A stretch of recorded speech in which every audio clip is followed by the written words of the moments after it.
ఆంధ్రావాలా 2004 జనవరి నెలలో రిలీజ్ అయింది ఈ సినిమా. షూటింగ్ ప్రారంభం నుంచి ఈ సినిమాపై అటు సినీ ఇండస్ట్రీలోనూ, ఇటు అభిమానుల్లో భారీ అంచనాలు ఉన్నాయి. ఎందుకంటే మొదటిదిగా చెప్పుకోవాల్సింది జూనియర్ ఎన్టీఆర్ గురించి. ఎందుకంటే ఆంధ్రావాలా సినిమాకి ముందు వచ్చిన సింహాద్రి సినిమా ఘనవిజయం ఎన్టీఆర్ ఇమేజ్ ఆకాశమంత ఎత్తుకు ఎదిగిపోయింది. దాంతో ఎన్టీఆర్ తో సినిమాలు చేయడానికి నిర్మాతలు ఆసక్తి కనబరిచారు. ఈ సినిమాపై భారీ అంచనాలు పెరగడానికి మరో కారణం డైరెక్టర్ పూరీ జగన్నాథ్. పవన్ కళ్యాణ్ తో బద్రీ, రవితేజతో ఇడియట్, అమ్మా నాన్న ఓ తమిళ అమ్మాయి లాంటి బ్లాక్ బస్టర్స్ ఇవ్వడంతో పూరీ జగన్నాథ్ తో సినిమాలు చేయడానికి నిర్మాతలు ఆసక్తి కనబరిచారు. దాంతో సింహాద్రి ఘనవిజయం తర్వాత ఎన్టీఆర్, వరుస సూపర్ హిట్స్ తో జోరు మీదున్న పూరీ జగన్నాథ్ దర్శకత్వంలో నిర్మాతగా గిరిశ్రీ భారతి ఎంటర్ప్రైజెస్ బ్యానర్లో సినిమా ప్రారంభిస్తున్నట్లు ప్రకటించారు. దాంతో సినిమా ఇండస్ట్రీలో ఈ సినిమాపై అంచనాలు ఆకాశాన్ని అంటాయి. మ్యూజిక్ డైరెక్టర్ గా చక్రి స్వరాలు సమకూర్చే బాధ్యతను అప్పగించారు.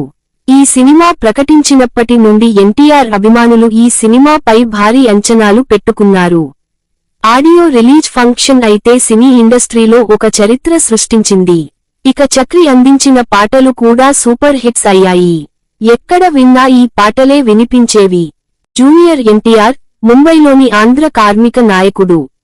అతను మాఫియా డాన్ బడేమియా, సయాజీ షిండే తో పోరాడుతాడు. దాంతో శంకర్, అతని భార్య, సంఘవి ను బడేమియా చంపేస్తాడు. శంకర్ నమ్మిన బంటు భాషా, బెనర్జీ, శంకర్ కొడుకును బడేమియా నుండి రక్షించడానికి తీసుకువెళతాడు. మాఫియా గూండాలు అతని వెంటపడగా, బాషా ఆ పిల్లవాడిని ఫుట్పాత్లో ఉన్న ఒక బిచ్చగాడితో దగ్గర వదిలివేస్తాడు. కథ విషయానికి వచ్చేసరికి శంకర్ పహిల్వాన్, జూనియర్ ఎన్టీఆర్, ముంబైలోని ఆంధ్ర కార్మిక నాయకుడు. అతను మాఫియా డాన్ బడేమియా, సయాజీ షిండే తో పోరాడుతాడు. దాంతో శంకర్, అతని భార్య, సంఘవి ను బడేమియా చంపేస్తాడు. శంకర్ నమ్మిన బంటు భాషా, బెనర్జీ, శంకర్ కొడుకును బడేమియా నుండి రక్షించడానికి తీసుకువెళతాడు.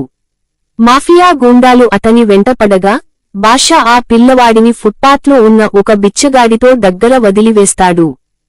మున్నా, జూనియర్ ఎన్టీఆర్, మురికివాడ ప్రాంతంలో పెరుగుతాడు. బాషా మున్నాను కాపాడటానికి వెతుకుతుండగా, శంకర్ చేతిలో చనిపోయిన తన కుమారుడు చావుకు ప్రతీకారం తీర్చుకునేందుకు బడేమియా శంకర్ పహిల్వాన్ కొడుకు అయిన మున్నాను వెతుకుతుంటాడు. తండ్రి పోలికలతో ఉన్న మున్నా కనిపించడంతో బాషా మరియు బడేమియాలు మున్నా శంకర్ కొడుకు అని గుర్తిస్తారు. బాషా మున్నాకు తన తండ్రి గురించి, అతని మరణం గురించి చెప్తాడు. మున్నాను చంపడానికి బడేమియా మనుషులు హైదరాబాదుకు వస్తారు. అప్పుడు మున్నా ముంబై వెళ్లి బడేమియాను ఎదుర్కొంటాడు.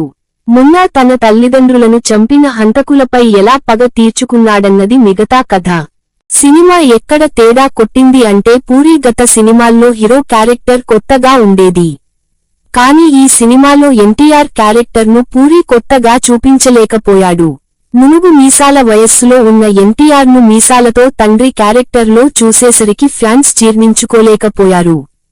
క్రేజీ హీరోయిన్ గా ఉన్న రక్షితను అటువంటి బోల్డ్ క్యారెక్టర్లో చూసిన ఫ్యాన్స్ పూరీకి ఏమైంది ఇలా చేశాడు అని ఆలోచనలో పడిపోయారు. ఇవన్నీ ఈ సినిమాకు మైనస్ అయిపోయాయి. ఇక ఈ సినిమాలో ఉన్న ఏమైనా ప్లస్లు ఉన్నాయి అంటే అది చక్రి అందించిన పాటలు మాత్రం ఎక్సలెంట్ గా ఉంటాయి.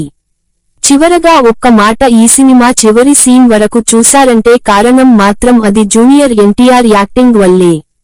మీకు మరెన్నో పాత సినిమాల గురించి చెబుతున్న ఈ వీడియోలు మీకు నచ్చితే లైక్ మరియు షేర్ చేసి నా ఛానల్ను సబ్స్క్రైబ్ చేసుకోండి ప్లీజ్.